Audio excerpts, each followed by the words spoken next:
Friends, my self Soni. Welcome back on my YouTube channel Soni coaching. दोस्तों, मैंने जो video अभी डाली थी आपके लिए इकोनॉमिक्स के 2 चैप्टर डाले थे। आर्थिक नियोजन और निर्धनता के बारे में मैंने उसमें फुल जानकारी दी थी। आज मैं उन्हीं 2 चैप्टरों के क्वेश्चन आंसर लेकर आपके लिए आई हूँ। आप मेरे इन क्वेश्चन आंसर को सुनते सुनते नोटबुक में लिखते चले जाएँ, जिससे कि आपको याद करने में आगे आसानी होगी। अगर आपने मेरे चैनल को अभी तक सब्सक्राइब नहीं किया तो प्लीज़ पहले आप मेरे चैनल को सब्सक्राइब जरूर कीजिए, जिससे कि आने वाली वीडियो का नोटिफिकेशन आपको मिल सके। ठीक है, आइए दोस्तों, अब मैं आपको क्वेश्चन आंसर के बारे में बताती हूँ। आर्थिक नियोजन। पहला क्वेश्चन है, भारत में आर्थिक नियोजन का स्वरूप है विकेंद्रीकृत, निर्देशात्मक, समाजवादी और पूंजीवादी, या इनमें से सभी। इसका सही आंसर है इनमें से सभी। नेक्स्ट क्वेश्चन, भारत में आर्थिक नियोजन में प्रमुख उद्देश्य रहे हैं। आर्थिक नियोजन में प्रमुख उद्देश्य रहे हैं आर्थिक समृद्धि एवं आत्मनिर्भरता, पूर्ण रोजगार के साथ आर्थिक असमानताओं में कमी, या गरीबी उन्मूलन तथा आधुनिकीकरण। उपयुक्त में से सभी। इसका आंसर है उपयुक्त में से सभी। नेक्स्ट क्वेश्चन, भारत में योजना से संबंधित सबसे पहला विचार प्रस्तुत करने का क्षेत्र किसे जाता है, श्रेय किसे जाता है। भारत में योजना से संबंधित सबसे पहला विचार प्रस्तुत करने का श्रेय किसे जाता है। पंडित जवाहरलाल नेहरू, या एम विश्वेश्वरैया, या मुंबई के उद्योगपतियों को, या श्री मन्न नारायण को। इसका सही आंसर है दोस्तों M Visvesvaraya. M Visvesvaraya. Next question है, भारतीय योजना निर्माण के उद्देश्य हैं। भारतीय योजना निर्माण के उद्देश्य हैं राष्ट्रीय आय में वृद्धि, आय और संपत्ति में असमानताओं को घटाना, या निर्धनता निर्मूलन, या इनमें से सभी। इसका आंसर है इनमें से सभी।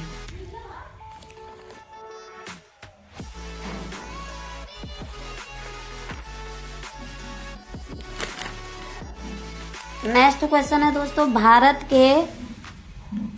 में योजना की अवधारणा कब स्वीकार की गई। भारत में योजना की अवधारणा कब स्वीकार की गई। 1947 में, 1950 ईस्वी में, या 1951 में, 1952 में। इसका सही आंसर है 1950। नेक्स्ट क्वेश्चन है, निम्नलिखित में से कौन सा एक संविधानेतर संस्था है। निम्नलिखित में से कौन सा एक संविधानेतर संस्था है। वित्त आयोग, अंतर्राष्ट्रीय परिषद, निर्वाचन आयोग का उपाध्यक्ष। इसका सही आंसर है निर्वाचन आयोग का उपाध्यक्ष। नेक्स्ट क्वेश्चन, पंचवर्षीय योजना की ड्राफ्ट रूपरेखा का अनुमोदन कौन करता है। पंचवर्षीय योजना की ड्राफ्ट रूपरेखा का अनुमोदन कौन करता है। नंबर 1 वित्त आयोग, नीति आयोग, राष्ट्रीय विकास परिषद, या वित्त मंत्रालय। इसका सही आंसर है राष्ट्रीय विकास परिषद। नेक्स्ट क्वेश्चन है दोस्तों, पंचवर्षीय योजना का अंतिम प्रारूप कौन प्रस्तुत करता है। पंचवर्षीय योजना का अंतिम प्रारूप कौन प्रस्तुत करता है। राष्ट्रपति, या संसद, राष्ट्रीय विकास परिषद, या नीति आयोग। इसका सही आंसर है राष्ट्रीय विकास परिषद।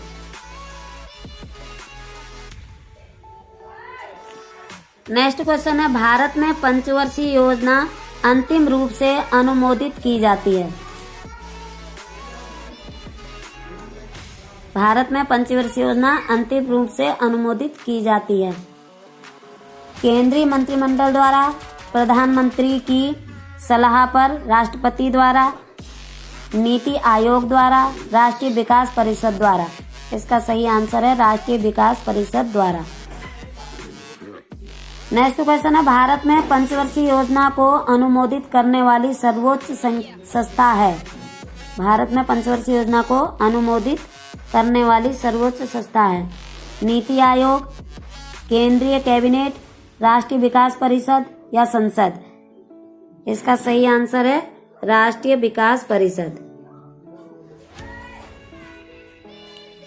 नेक्स्ट क्वेश्चन है भारत के नियोजन अर्थव्यवस्था नामक पुस्तक के लेखक कौन है? भारत के लिए नियोजन अर्थव्यवस्था नामक पुस्तक के लिए लेखक कौन है?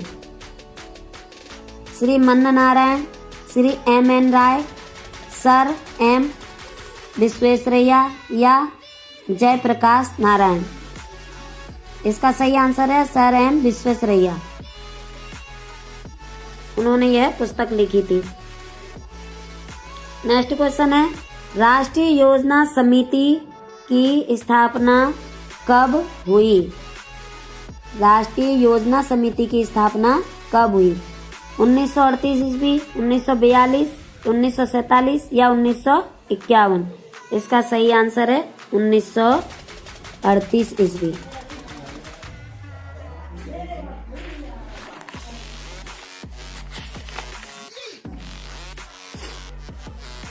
अगला क्वेश्चन है राष्ट्रीय योजना समिति की रिपोर्ट कब प्रकाशित हुई? राष्ट्रीय योजना समिति की रिपोर्ट कब प्रकाशित हुई? 1940 ईस्वी, 1942, 1947 या 1949? इसका राइट आंसर है 1949 दोस्तों। जन योजना का प्रारूप किसने तैयार किया था? जन योजना का प्रारूप किसने तैयार किया था? नेक्स्ट क्वेश्चन है जन योजना का प्रारूप किसने तैयार किया था? सर आरदेशिर दलाल, श्री मन्ना नारायण, M.N. रॉय, जयप्रकाश नारायण? इसका राइट आंसर है M.N. रॉय ने। 1944 में कुछ अर्थशास्त्रियों ने उद्योगपतियों ने एक योजना का प्रारूप प्रस्तुत किया था। उस योजना का क्या नाम था? बॉम्बे प्लान, जन योजना, गांधीवादी योजना या सर्वोदय योजना? इसका राइट आंसर है बॉम्बे प्लान। नेक्स्ट क्वेश्चन है दोस्तों 1944 में गांधीवादी योजना को प्रतिपादित किया था। 1944 में गांधीवादी योजना को प्रतिपादित किया था N.R. सरकार ने, कस्तूरी भाई लाल भाई ने या जयप्रकाश नारायण ने या श्रीमन नारायण अग्रवाल ने? इसका राइट आंसर है श्रीमन नारायण अग्रवाल। नेक्स्ट क्वेश्चन है राष्ट्रीय योजना समिति के अध्यक्ष पद पर नियुक्त होने वाले व्यक्ति थे। राष्ट्रीय योजना समिति के अध्यक्ष पद पर नियुक्त होने वाले व्यक्ति थे सुभाष चंद्र बोस, जवाहरलाल नेहरू, B.K.R.V. राव, P.C. महालोनबिस? इनका नाम इसमें आंसर राइट आंसर है जवाहरलाल नेहरू। नेक्स्ट क्वेश्चन है स्वतंत्रता पूर्व डॉक्टर M. विश्वेश्वरैया ने भारत में नियोजन की एक योजना प्रस्तुत की थी। उनकी यह योजना कितने वर्षीय थी? स्वतंत्रता पूर्व डॉक्टर M. विश्वेश्वरैया ने भारत में एक नियोजन की एक योजना प्रस्तुत की थी। उसकी यह योजना कितने वर्षीय थी? 5 वर्षीय योजना, 7 वर्षीय, 10 वर्षीय या 15 वर्षीय? इसका राइट आंसर है 10 वर्षीय थी दोस्तों। भारत में आर्थिक नियोजन कब प्रारंभ हुआ? भारत में आर्थिक नियोजन कब प्रारंभ हुआ? 15 अगस्त 1947 को, 26 जनवरी 1949 को या 1 अप्रैल 1951 को, 1 मई 1956 को? इसका राइट आंसर है 1 अप्रैल 1951। मैंने चैप्टर में भी इसके बारे में बताया था।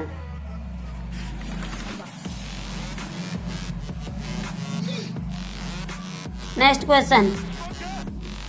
क्वेश्चन है प्लानिंग एंड द पुअर के लेखक कौन है? David Ricardo, B.S. Minhas, Gunnar Myrdal, J.K. Mehta? इसका राइट आंसर है B.S. मिन्हास। नेक्स्ट चैप्टर आता है दोस्तों निर्धनता, जो इकोनॉमिक का 6th चैप्टर है। अब मैं इसके क्वेश्चन आंसर आपको बताती हूँ। पहला क्वेश्चन है, भारत में निर्धनता रेखा की आकलन कैसे किया जाता है? भारत में निर्धनता रेखा की आवश्यक निम्नलिखित कारकों पर विचार करके गरीबी रेखा को मापा जाता है। नंबर 1, भोजन की आवश्यकता का न्यूनतम स्तर, वस्त्र, जूते, ईंधन और प्रकाश, शिक्षा, चिकित्सा आवश्यकता आदि। इन भौतिक मात्राओं को उनके मूल्यों से गुणा किया जाता है। निर्धनता रेखा का आकलन करने के लिए अलग अलग आय निर्धारित की गई है। ग्रामीण क्षेत्रों में 1816 प्रति माह, शहरों में 1000 प्रति माह आय निर्धारित की गई थी। किसी परिवार की आय निर्धारित आय से कम है तो उन्हें निर्धनता रेखा से नीचे माना जाएगा। जो सरकार के द्वारा आय निर्धारित की गई थी, गांव में थी 1816 रुपये और शहरों में 1000 रुपया। अगर इससे भी नीचे अगर किसी की आय है तो उसे निर्धनता रेखा से नीचे माना जाता था। नेक्स्ट क्वेश्चन है, क्या आप समझते हैं कि निर्धनता का आकलन का वर्तमान तरीका सही है? इसका आंसर है, गरीबी आकलन की वर्तमान पद्धति उचित नहीं लगती है। यह केवल एक कारक को ध्यान में रखता है और वह है आर्थिक कारक। इसके अलावा यह जीवन जीने की उचित स्तर के बजाय न्यूनतम निर्वाह स्तर के बारे में विचार करता है। इसलिए यह वर्तमान समय में तरीका सही नहीं है। नेक्स्ट क्वेश्चन है, उन सामाजिक और आर्थिक समूहों की पहचान करें जो भारत में निर्धनता के समक्ष निरूपाय हैं। निर्धनता के समक्ष निरूपाय हैं। भारत में निर्धनता के समक्ष निरूपाय असुरक्षित सामाजिक एवं आर्थिक समूह निम्नलिखित हैं, जैसे अनुसूचित जाति और अनुसूचित जनजातियां। नंबर 2, ग्रामीण इलाकों के श्रमिक परिवार। नंबर 3, नगरीय अनियमित मजदूर परिवार। नेक्स्ट क्वेश्चन है दोस्तों, भारत में अंतर्राष्ट्रीय निर्धनता में विभिन्नता के कारण बताइए। भारत में अंतर्राष्ट्रीय निर्धनता में विभिन्नता के कारण बताइए। भारत में अंतर्राष्ट्रीय निर्धनता में विभिन्नता के कारण निम्न हैं। सिंचाई और हरित क्रांति के प्रकार से कृषि क्षेत्र में रोजगार के अनेक अवसर सृजित हुए, लेकिन इनका प्रभाव भारत के कुछ भागों तक ही सीमित रहा। सार्वजनिक और निजी दोनों क्षेत्रों में कुछ रोजगार उपलब्ध कराए, लेकिन ये रोजगार तलाश करने वाले सभी लोगों के लिए पर्याप्त नहीं हो सके। भारत में अधिक जनसंख्या घनत्व वाले राज्यों जैसे असम, उड़ीसा, बिहार, मध्य प्रदेश और यूपी में भूमि संसाधनों की कमी निर्धनता का एक प्रमुख कारण रही है। नेक्स्ट क्वेश्चन है, मानव निर्धनता से आप क्या समझते हैं? मानव निर्धनता से आप क्या समझते हैं? किसी व्यक्ति को निर्धन माना जाता है यदि उसकी आय मूलभूत जरूरतों जैसे भोजन, कपड़ा और आवास को पूरा न कर सके।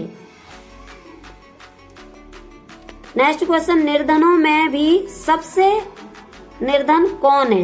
निर्धनों में भी सबसे निर्धन कौन है? महिला, बच्चे, विशेषकर लड़कियां और वृद्ध निर्धनों में से भी सबसे निर्धन है, क्योंकि उनके पास अपना आय कुछ भी नहीं होता। ये अपने परिवार के अन्य लोगों पर आश्रित होते हैं, इसलिए यह निर्धनों में भी सबसे निर्धन है।